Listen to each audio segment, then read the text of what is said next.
with Jesse James caused the U.S. to go isolationist in 1886. America in 1866. There wasn't an RSK yet. Andrew Jackson was the president. The Civil War had just ended. Now we're going to go with the insane idea. Civil War ends faster. Why? Unprepared troops from the slave side. And the USA is just a bit stronger. The Mexican Civil War is delayed, and the U.S. buys Alaska in 1866. So the first revolutionaries start by expanding once they get sent. These are expanding later because they got sent out later.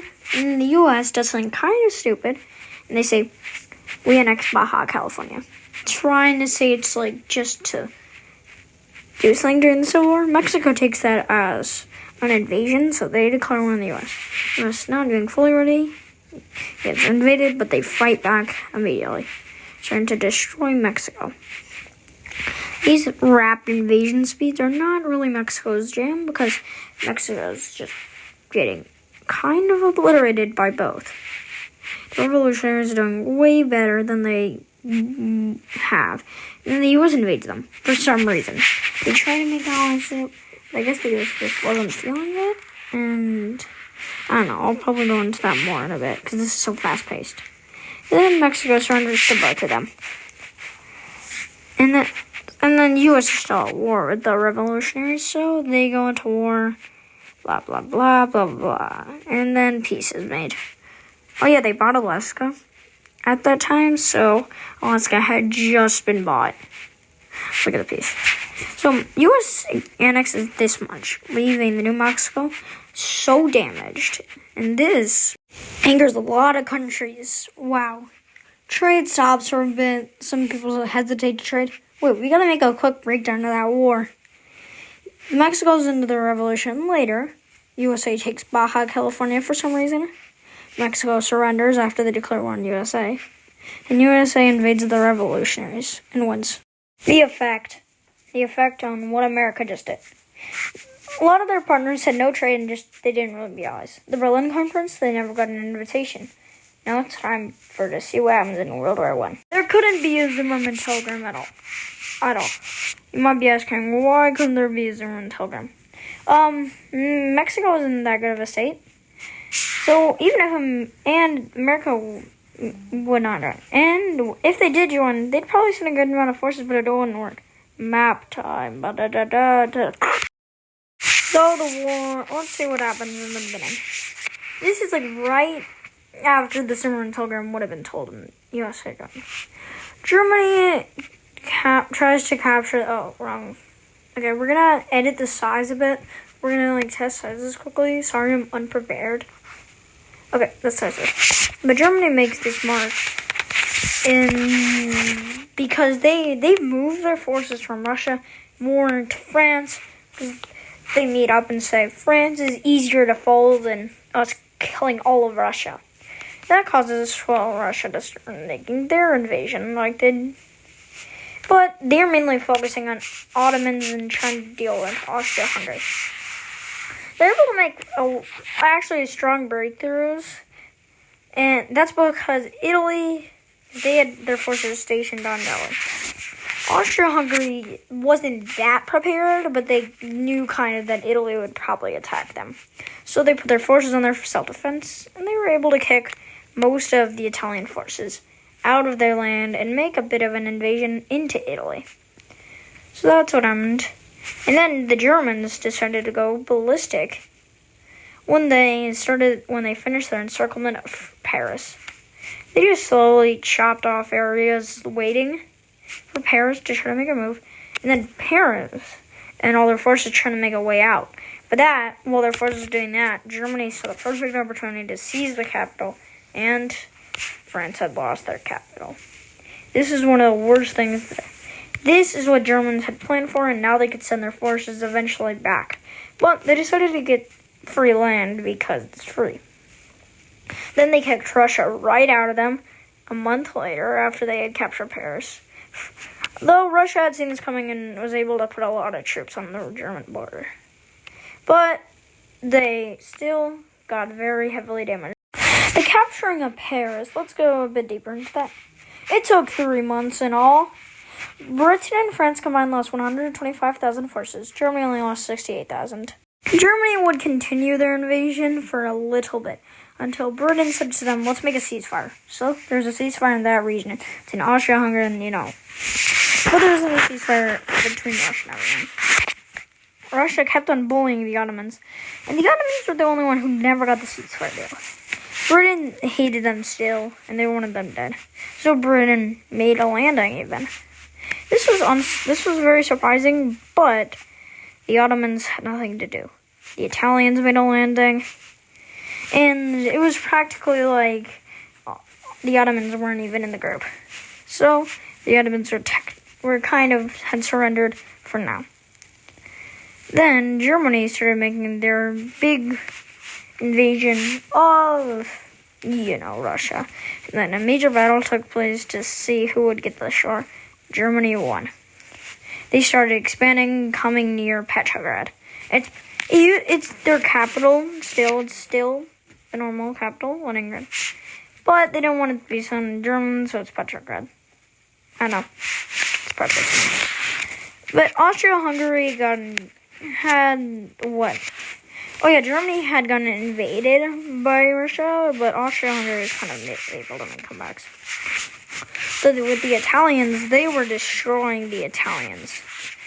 The Italians were not so because really Austria-Hungary didn't care if Russia made a lot of invasions because their capital's farther. But Italy's closer, so they sent way more troops to go fight Italy, and they'd split Italy. And Italy tried to made a ceasefire, but by that time, a lot of land had been captured. So now Germany, and then Britain broke the ceasefire with an evil invasion. This was very unexpected, and Germany was not excited. Germany had the second that the German troops thought, go. Because they thought they had invaded France. That was a bit confusing. Then, British troops had tried to make a running for the capital. Germany had sent them way back after they'd finally got their forces there. But then, eventually, they had captured Paris. Now, this British naval attack was very weird. It sent the Germans way off guard because they weren't really in the area. And the force was like, who the heck is that? And the British just showed up with weapons. It's like a lot of soldiers just showed up. And the spearhead took 4 months, but that's facts. Okay, the map. Let's see more history.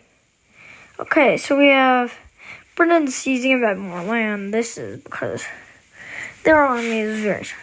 Germany's about to say 12 kilometers of the area, but not that much, Pretty short amount. And now German forces are just going ballistic. And then they get to the capital. Well, not really, but they're starting to get close to the capital. Russia is actually able to push back some forces, but it's not too much because a lot of forces have to be focused on the capital. And then the battle of the capital begins. And guess who wins? You said the Germans. You are incorrect. Yeah, the Russians won due to Germany thinking oh yeah, all their forces are still, and then there being a ton of forces. But then Russia was able to, after, split the area and just have a bunch of random German forces, which are now POWs, just up there. It's kind of like a creeper. Wait, what is going on right there? Yo, is that a communist state? What? Germany. Yeah, Germany just set up a communist thing to uprising. Lenin came. Well, okay. This is they're getting. Oh, they're getting a bit more territory. Oh my goodness gracious me! Yeah, so Lenin showed up a bit late, but then literally cooked the Russians, and because they had so many forces ready instead. Now let's look at a different map. France was actually starting to make a comeback. France was, in a bad position. But since Britain restored their capital, French government was able to come back because France, like, practically on the capital, but we're not going to show it. But Britain was able to capture a lot of other land after their landing because they have so many soldiers on board right now. And it was looking up for the French because they actually hadn't fully surrendered. They had been, like, just, like, in an anarchy, like, area. But then even the French were able to make a German area taken. This was a breaking move that the French had just done because they were mainly seizing back land that they had lost in the Franco-Prussian War, but still. And then you see this guy, well, he's actually called anarchy because why are they in anarchy? Well, they just have it. Without their leader, the government hasn't been really that good because the kingdom had kind of fallen. Like, there were some people saying we want the anti-kingdom. So, yeah. And what needed to happen is a peace treaty. So, Germany said, okay, let's do this peace treaty. So, a peace treaty was signed. Bum-ba-da-ba. Well, the color changed. Let's look at the map. Well, France and Belgium get some prizes for trying their hardest. Belgium got cooked by Luxembourg.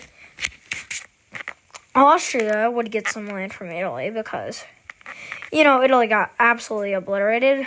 Now, Poland would be kind of destroyed, but that'd just be because, they didn't really need it. They would be destroyed. So half of, the Ottomans would be British, and one of them would just be Ottoman. This is after the Russians fully, revolted. And, yeah. But, yeah, did you see the state Italy was in that one point?